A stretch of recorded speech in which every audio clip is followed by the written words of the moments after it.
حضرت خالد بن ولید رضی اللہ عنہ کے انتقال کی خبر جب مدینہ منورہ پہنچی تو ہر گھر میں کہرام مچ گیا۔ جب حضرت خالد بن ولید رضی اللہ عنہ کو قبر میں اتارا جا رہا تھا تو لوگوں نے یہ دیکھا کہ آپ رضی اللہ عنہ کا گھوڑا اشجر، جس پر بیٹھ کے آپ نے تمام جنگیں لڑی، وہ بھی آنسو بہا رہا تھا۔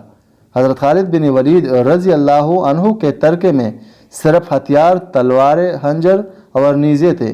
ان ہتھیاروں کے علاوہ ایک غلام تھا جو ہمیشہ آپ کے ساتھ رہتا تھا۔ اللہ کی یہ تلوار جس نے دو عظیم سلطنتوں روم اور کے چراغ بجھائے، وفات کے وقت ان کے پاس کچھ بھی نہ تھا۔ آپ رضی اللہ عنہ نے جو کچھ بھی کمایا وہ اللہ کی راہ میں خرچ کر دیا، ساری زندگی میدان جنگ میں گزار دی۔ صحابہ رضی اللہ عنہ نے گواہی دی کہ ان کی موجودگی میں ہم نے شام اور عراق میں کوئی بھی جمعہ ایسا نہیں پڑھا جس سے پہلے ہم ایک شہر فتح نہ کر چکے ہوں، یعنی ہر دو جمعوں کے درمیان دنوں میں ایک شہر ضرور فتح ہوتا۔ بڑے بڑے جلیل القدر صحابہ رضی اللہ عنہ نے حضور صلی اللہ علیہ وآلہ وسلم سے حضرت خالد رضی اللہ عنہ کے روحانی تعلق کی گواہی دی۔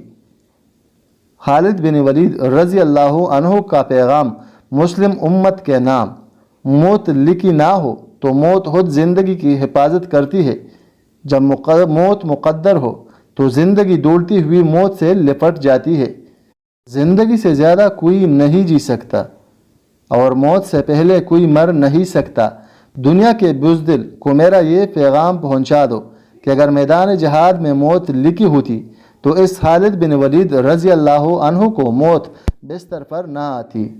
اس پیغام کو اس دور میں ہر مسلمان کو ضرور پڑھانا چاہیے اور حضرت خالد بن ولید رضی اللہ عنہ کے قول کو وقتاً فوقتاً دہراتے رہنا چاہیے۔